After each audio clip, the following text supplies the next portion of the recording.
Alright, welcome back. We're going to be starting up round 3 any minute now. We are 1-1, so a chance to get our a reasonable finish with the 2-1. Hopefully pick up a few packs.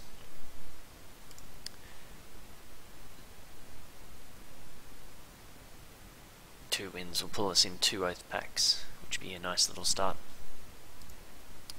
As far as the deck goes, here's what we're working with so far. It's been okay. I feel like round 1 we had some unfortunate draws coupled with some unfortunate keeps. But the deck can do some good things. You can see plenty of Scion summoners to help ramp us into some of these bigger things, the 5s and the 6s. Deep Fathom Skulker was MVP of the last round.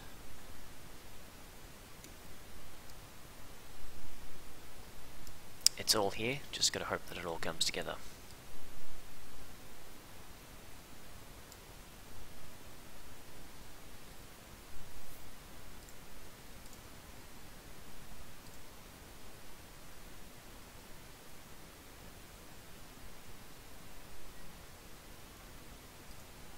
Alright, won the die roll, which is a good start.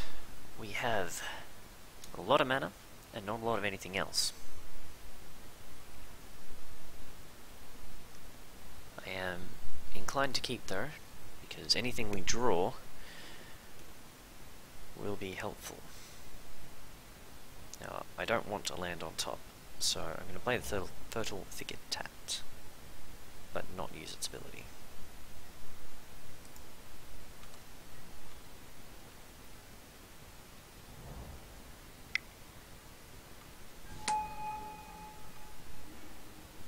Got our mountain, which means we don't need to loam lava for a mountain. Not going to be using that ability.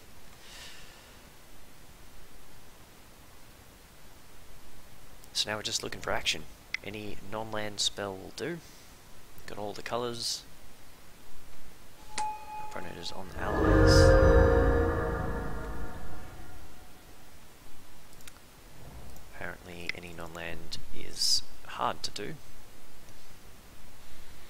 We're just going to have to run out our summoners and hope to draw something at some point.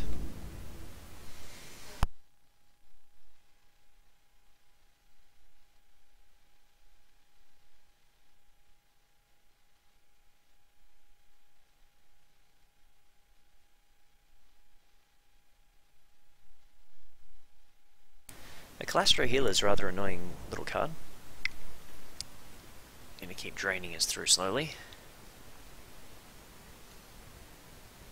I'll go 2-1 and Menace. Interesting. I can't imagine it wants to attack even as a 3-3 because Summoner plus Spawn can block effectively. Alright, comparative analysis. I think I'm going to hold off on that one for now. We'll keep getting the summoners down.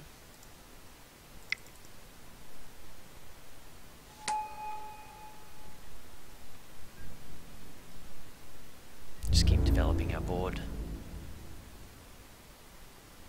Hopefully we'll be able to use comparative analysis at an end step when I haven't got too much else to do. Swinging in for 1. Well, I will call your bluff, sir. What do you have?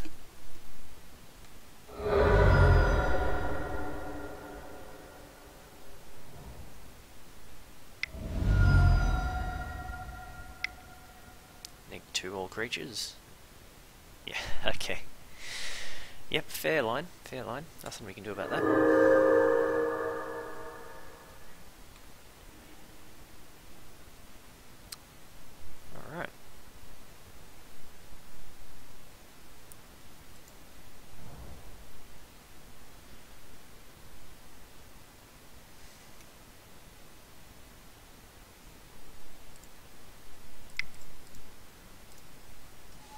So he's going to start coming in for 3s.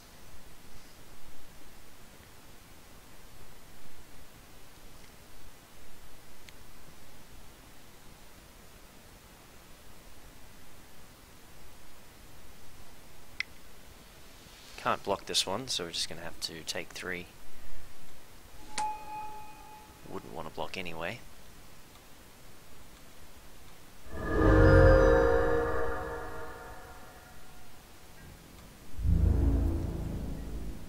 Doesn't want to attack. It's an interesting one. Right.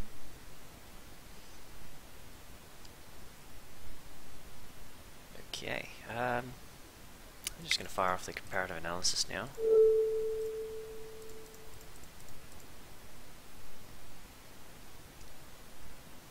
Need to draw into something, and haven't found what that something is yet.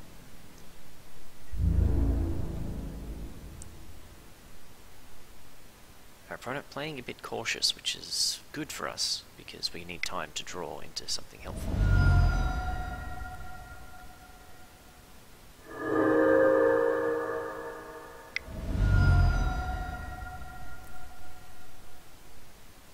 Hoping we can keep wooden of geometries around.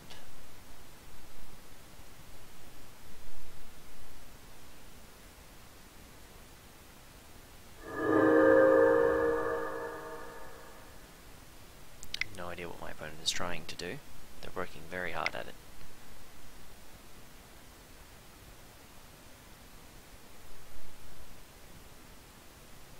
Undo rising, okay.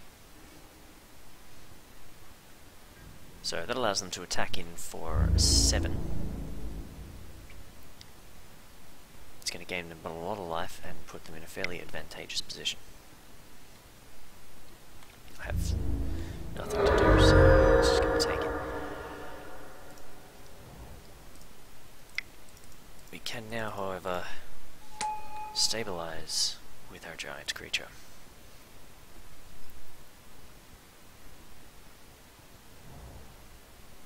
I can only hope my opponent doesn't have an answer. We haven't presented much of a threat so far, and we've drawn very little in the way of effective spells. I don't think I can afford to attack at this point. I'm just going to play a Veil of Pup.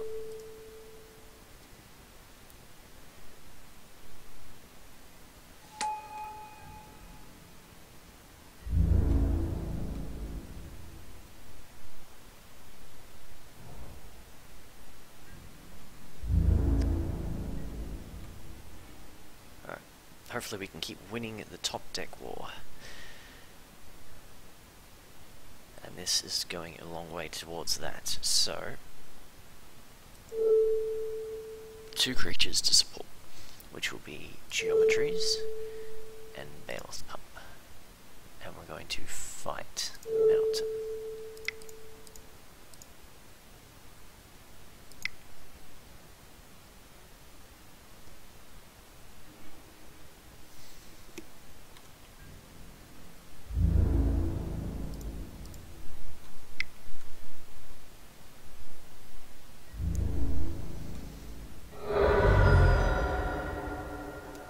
So I need to get a clock back on my opponent, and I can only do that by pointing some creatures sideways.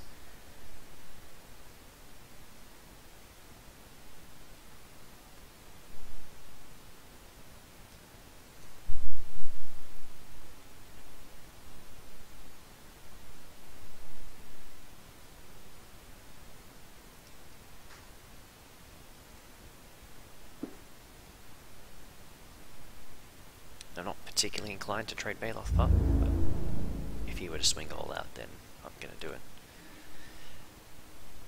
Alright, another good top deck. Let's 6 mana. Play this.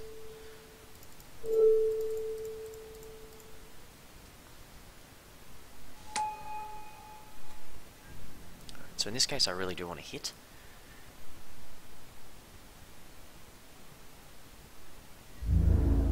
As I'm starting to, which means the Trampler can get in.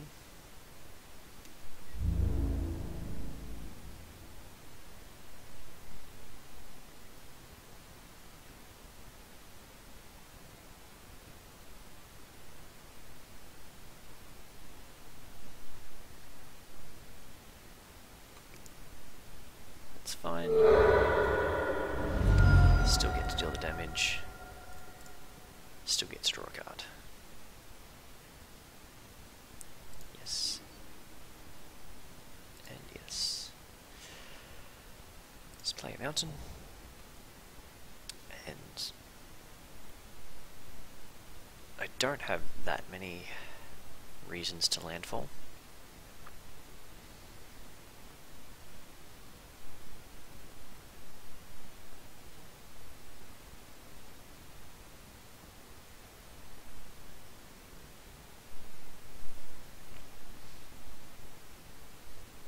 Pulling the 11th land out of my library is possibly worthwhile for the thinning, but keeping it up just in case I do draw one of my 2 landfallers could make a big difference. The game is not going to go particularly long with regards to playing multiple lands.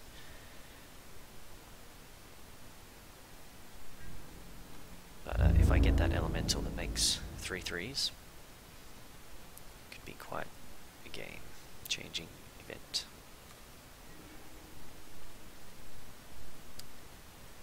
Okay.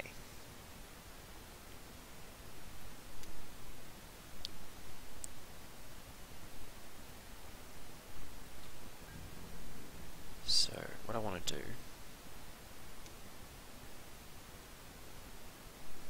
is attack with the Warden and the Devastator.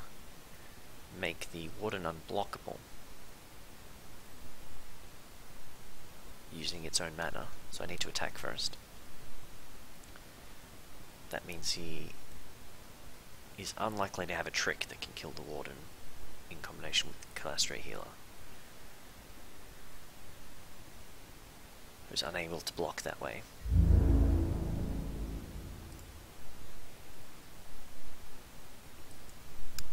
The alternative is to attack this way.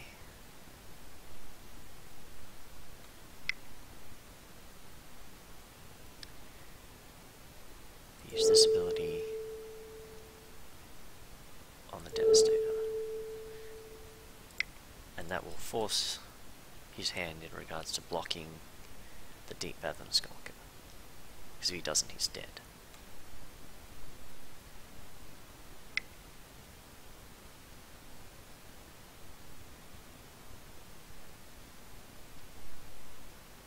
Alright, yep. Good trick.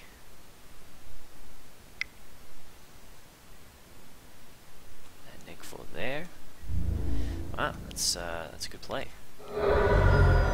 He's just taking the 3 as well, which is very unusual. Alright. Dazzling Reflection, ladies and gentlemen. Apparently main deckable card. Was definitely not playing around that. Haste 3/4, so I go down to 10. It's gonna get close. He's right back in it, and he can start chaining some allies together.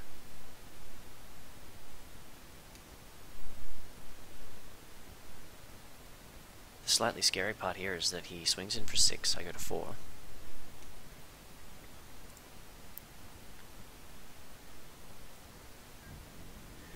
And he can now start just chaining these allies together. He isn't going to swing in fully. So now we just keep drawing lands. Painful. I'm getting punished for not thinning earlier.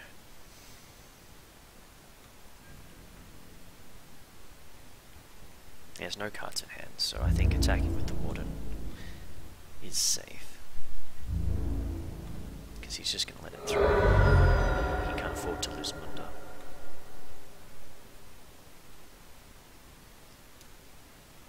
Alright, so we're going to be in a little bit of trouble here because he is going to chain allies together. He's going to be able to keep hitting creatures. Fortunately for us, we're just about out of lands. So.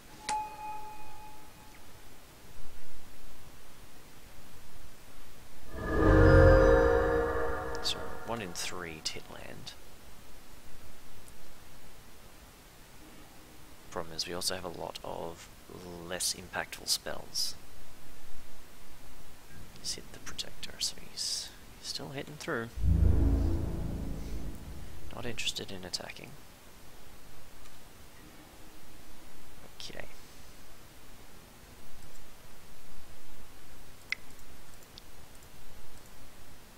Let's get this guy down. So fortunately what I'm able to do here is put a lot of pressure in by playing multiple lands this turn.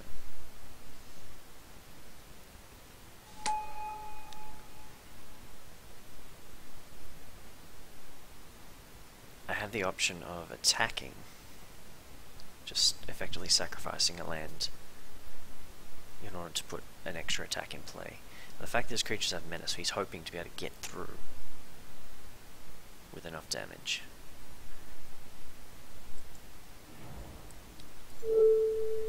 Animate this thicket.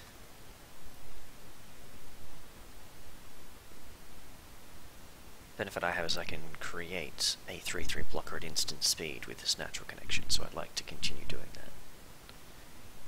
Yes.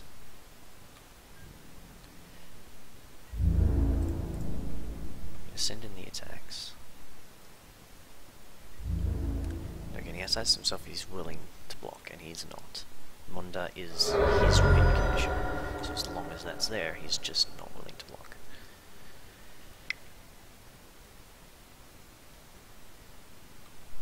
So draining again.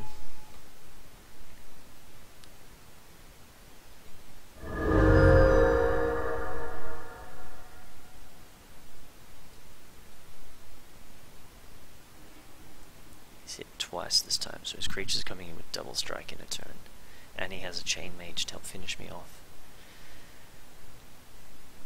His creature's having double strike next turn is going to be very scary.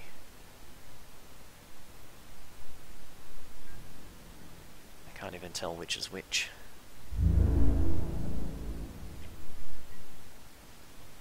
Okay. Keep hitting these lands.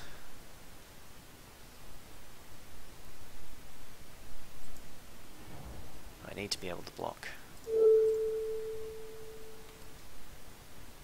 Protect my life total, so...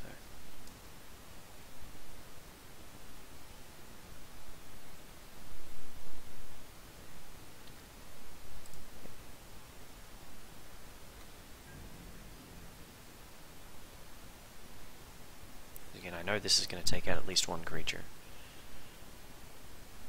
And trading for one of his creatures is acceptable. This isn't quite lethal on this attack, so he doesn't have to block. But I can be fairly sure he's coming back with double strike next turn.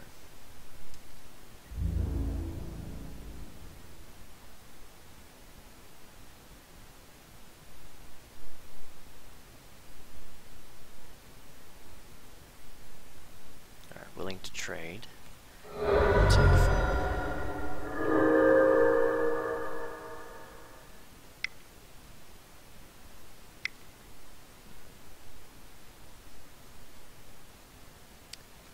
It's just the one creature with menace this time.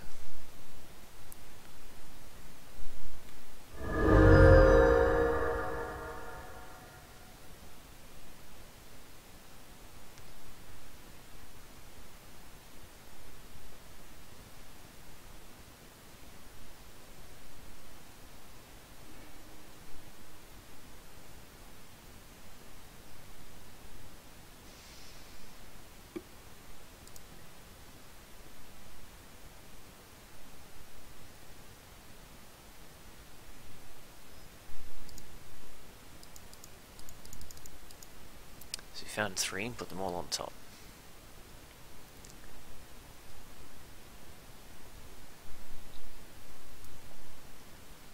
Attacking seems horrible for him.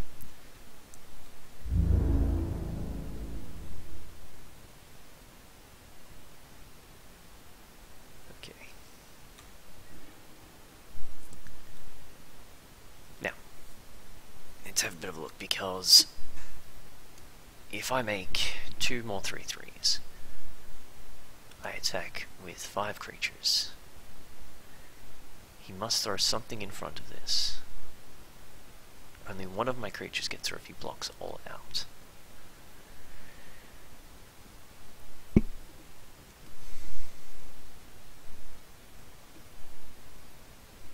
I need to try to figure out exactly how this is going to work. So I'm going to animate the fertile thicket.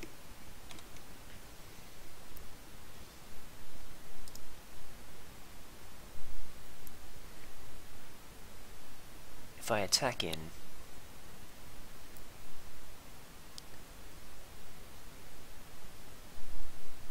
he can let through these two, taking 6.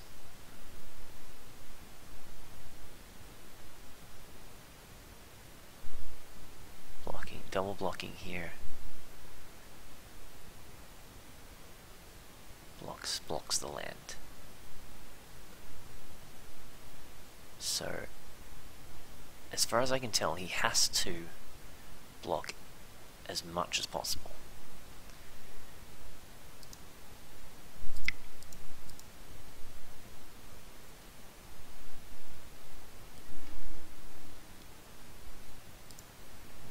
Just animate this land.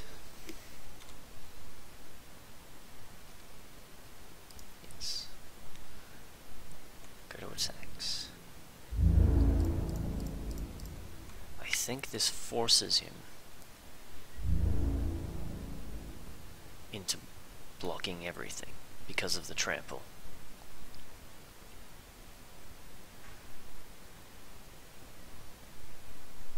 And now he's just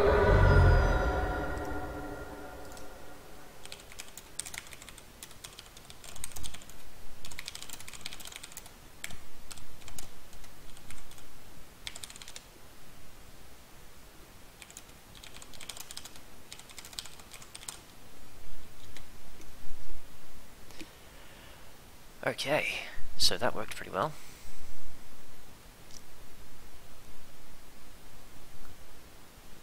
Again, I don't think there's much reason to change the deck around. It's got the allies synergies going on, there's not much we can really do about that. It's possible Brutal Expulsion should come in so that I can break up some of those synergies. But I think I'm going to leave it as it is for now.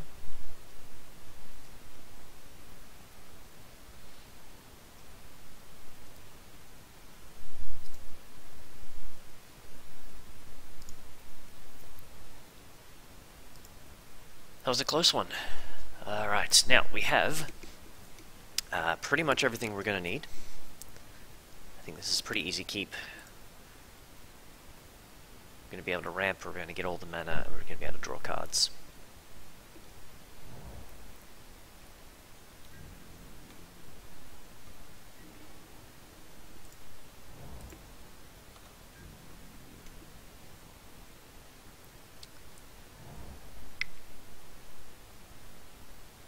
There's a small question about, do I want Loam Lava to actually go get a land? If I draw a land here, definitely no. And that answers that question. If I didn't have another land, it might have been a consideration.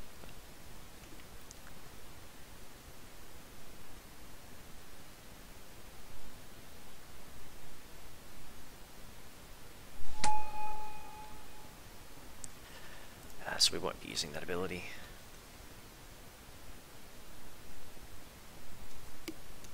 Just because getting up to the 4th mana is fairly important for me. Next turn I want a Scion Summoner. And the turn after that, I think I may be able to Hedron Archive and Comparative Analysis. With 5 mana, so.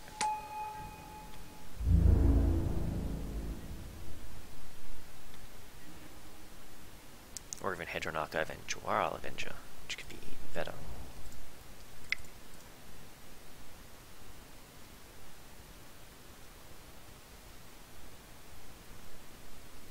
I'd say it's certainly worth the Scion token to be able to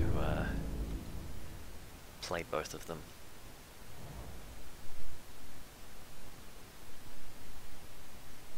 Hopefully Jim's watching. Remind him that Hedron Archive does in fact tap for mana the turn you play it.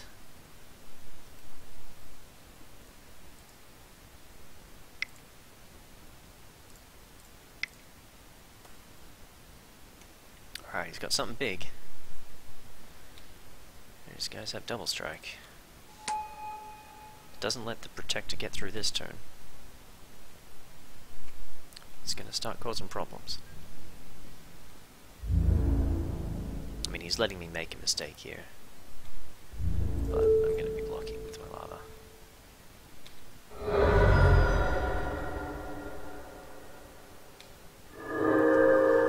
Alright, now, I need to play Hedron Archive.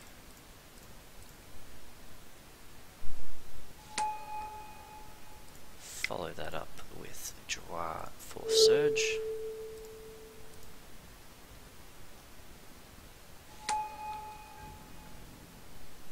And then send it back. Now if my opponent does decide to just play an ally and come in, it's probably worth blocking.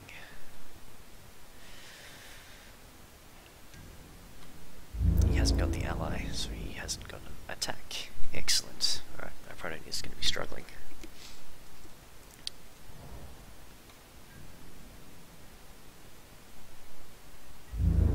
Alright, send in the Avenger.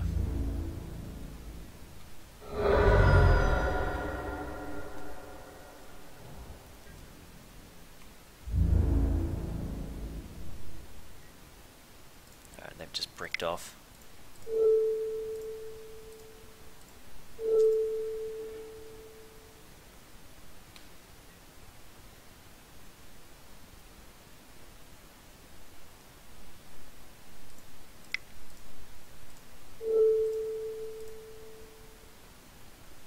Retreat down. Play our land to the counter here.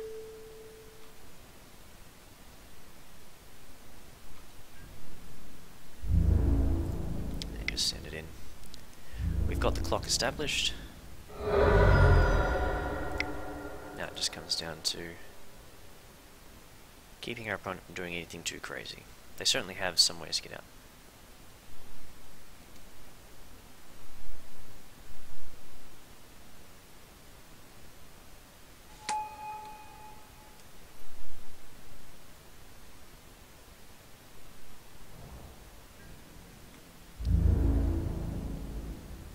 Looks like our opponent's aggressive deck has got a little bit flooded for their liking.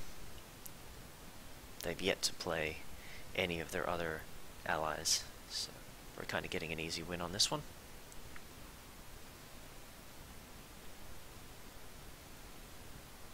But when it comes down to it, I will take the easy win.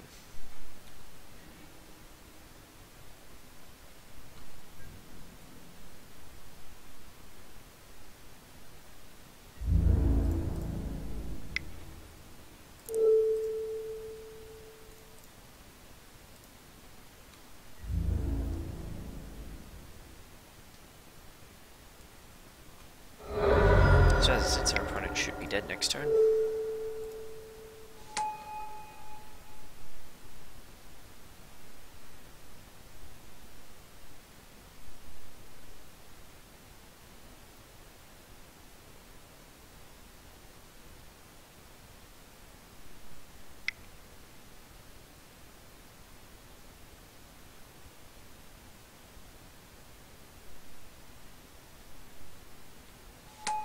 Chitness Cloak isn't going to do a lot of good for them.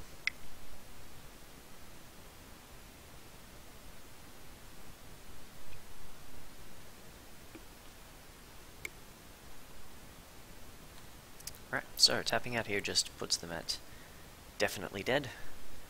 I get to jump one of my guys in. I was going to sack Hedron Archive, but for a couple of cards. But given that they are tapped out, it makes it fairly easy to just jump in and kill them. And, I mean, that does it as well. +1 on this guy.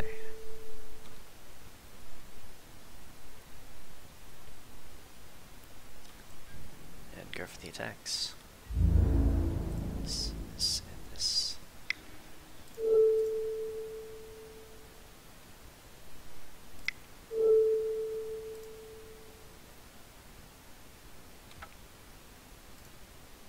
Alright, so, nice and easy for our game 3.